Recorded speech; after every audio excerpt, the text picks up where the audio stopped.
नमस्कार। संसद में आखिरकार ऑपरेशन सिंदूर पर चर्चा का फैसला लिया गया है। सरकार इस पर चर्चा के लिए राजी हो गई है। लोकसभा में इसके लिए 16 घंटे का समय और राज्यसभा में इसके लिए 9 घंटे का समय निर्धारित कर दिया गया है।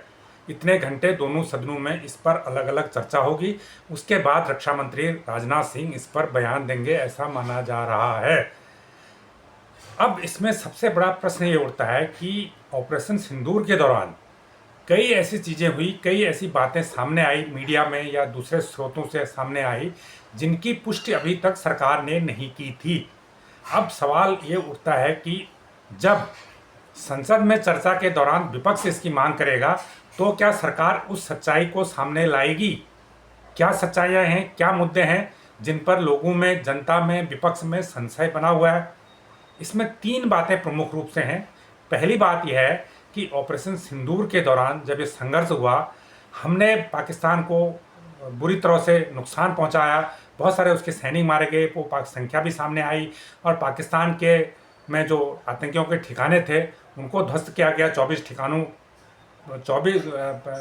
24 हमले किए गए आतंकी ठिकानों पर और बहुत सारे ठिकाने उसमें नष्ट हुए। 9 ठिकाने उसमें नष्ट हुए, ये जानकारी भी सामने आई।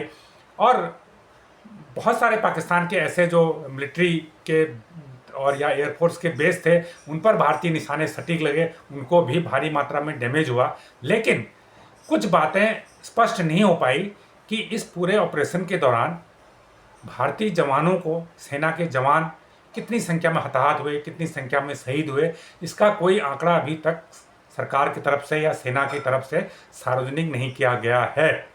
विपक्ष चाहता है कि वो स्थिति सामने आए, वो आंकड़ा सामने आना चाहिए, पहली बात। दूसरी बात इसमें यह है कि ये बातें कई स्रोतों से आई कि इस लड़ाई के दौरान, इस संघर्ष के दौरान जो 4 दिन चला था, भारत के कई वायुयान नष्ट हुए, कई लड़ाकू विमान नष्ट हुए। कोई कहता है 1 हुआ, कोई कहता है 2 हुआ, कोई कहता है 3 हुआ। अमेरिका से कहा जा रहा है कि इस दौरान 5 विमान नष्ट हुए भी या नहीं हुए। जो CDS ने कहा था कि हमारे कुछ विमान नष्ट हुए, उन्होंने एक भाषण में कहा था हमारे कुछ विमान नष्ट हुए थे। तो सवाल ये उठता है कि कितने विमान नष्ट हुए।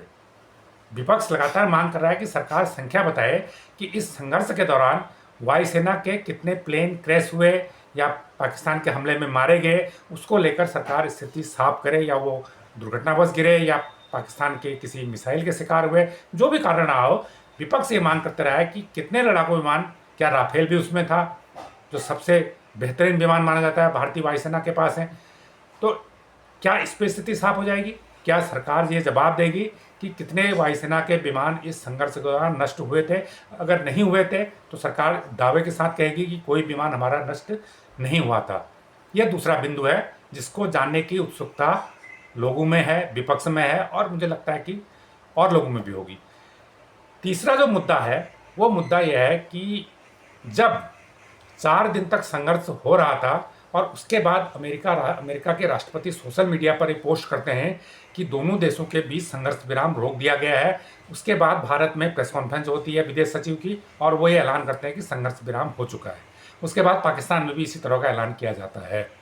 विपक्ष इसको मुद्दा बना रहा था कि आखिर भारत ने अमेरिका के दबाव में ये संघर्ष विराम क्यों किया, इसमें अमेरिका की क्या भूमिका है। आखिर अगर अमेरिका की कोई भूमिका नहीं है तो डोनाल्ड ट्रंप को कैसे पता चला, राष्ट्रपति डोनाल्ड ट्रंप को कैसे पता चला कि दोनों देशों के बीच संघर्ष विराम हो गया है, और संघर्ष विराम की घोषणा अमेरिका से क्यों होती है? आखिर इसमें तीसरे पक्ष को क्यों इन्वॉल्व किया गया? एक बड़े राजनीतिक मुद्दे के तौर पर विपक्ष इस मुद्दे को उठा रहा था, सरकार के खिलाफ इस्तेमाल कर रहा था, उठा रहा था। तो क्या सरकार इस मुद्दे पर सफाई देगी? अभी तक इस मुद्दे पर सिर्फ प्रधानमंत्री नरेंद्र मोदी ने अमेरिका के राष्ट्रपति डोनाल्ड ट्रंप से फ़ोन पर बातचीत के दौरान सिर्फ ये जिक्र इस बात का किया था कि इसमें किसी पक्ष की भूमिका नहीं थी और संघर्ष विराम का फैसला भारत का था और ये पाकिस्तान के अनुरोध पर किया गया था। लेकिन ट्रंप बार बार क्यों कह रहे हैं? वो विपक्ष कहता है कि वो 15 बार बोल चुके हैं, 17 बार बोल चुके हैं, 21 बार बोल चुके हैं। अब जितनी बार भी ट्रंप ने बोला है, आखिर वो ऐसा क्यों बोल रहे हैं? इस पर सरकार से एक स्पष्ट जवाब विपक्ष मांगेगा, और क्या सरकार इसका स्पष्ट तौर पर जवाब दे पाएगी? ये 3 मुद्दे तो अहम हैं जो ऑपरेशन सिंदूर से सीधे तौर पर जुड़े हैं। एक मुद्दा विपक्ष का और ये भी है कि ऑपरेशन सिंदूर से पहले जब पहलगाम में आतंकी वारदात हुई, निर्दोष पर्यटकों को वहाँ पर मारा गया, पर्यटकों की हत्या की गई, 28 पर्यटकों को मौत के घाट उतारा गया, उनका धर्म पूछने उतारा गया, लेकिन उस वारदात को अंजाम देने वाले आतंकवादी, जिनकी संख्या 5 के करीब होने का अनुमान है, 5 थी, वो आतंकवादी कहाँ गए? क्या उनको धरती निकल गई या आसमान निकल गया? क्योंकि वो अभी तक न तो पकड़े गए हैं, न अभी तक वो मारे गए हैं। विपक्ष ये पूछ रहा है कि आखिर वो आतंकी कब मारे जाएंगे, कब पकड़े जाएंगे, कब कानून के शिकंजे में आएंगे? इसका भी सरकार को एक जवाब देना होगा। ये बात आई थी कि उन 5 में से 2 आतंकियों को मार गिराया गया, लेकिन 3 अभी भी गायब हैं। अब सवाल है कि 3 गायब क्यों हैं? इसके अलावा कुछ मुद्दे और भी उठ सकते हैं, जैसे और पहले जो आतंकी घटनाएं हुई थी, पुलवामा हुआ था, उसमें जो षड्यंत्र के तार थे निश्चित रूप से पाकिस्तान से जुड़े थे, लेकिन उसमें कई लोगों की भूमिकाएं बाद में सामने आई थी। उसमें आखिर क्या हुआ? पुलवामा की साजिश को लेकर भी सवाल हो सकते हैं। तो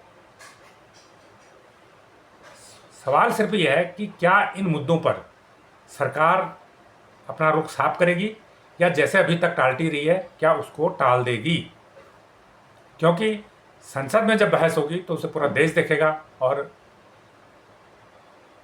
सब लोग सुनेंगे उसे। संसद की बहस लाइव होती है।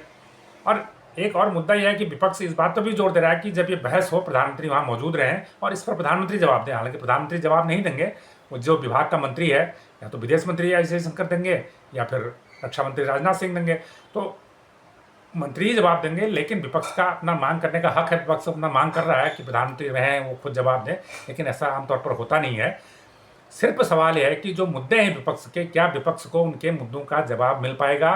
क्या ऑपरेशन सिंदूर के जो रहस्य हैं, जो अभी तक सीक्रेट हैं, क्या उनसे पर्दा उठ पाएगा या फिर वो सीक्रेट ही बने रहेंगे?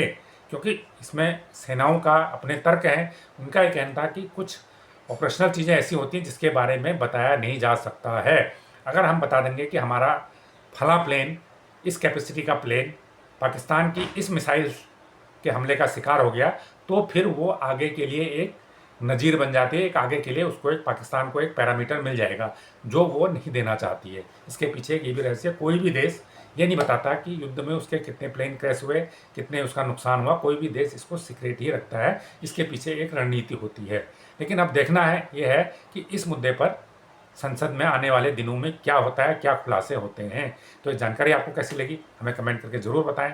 जो लोग इस चैनल को पहली बार देख रहे हैं उसको लाइक करें, सब्सक्राइब करें और शेयर भी करें। धन्यवाद।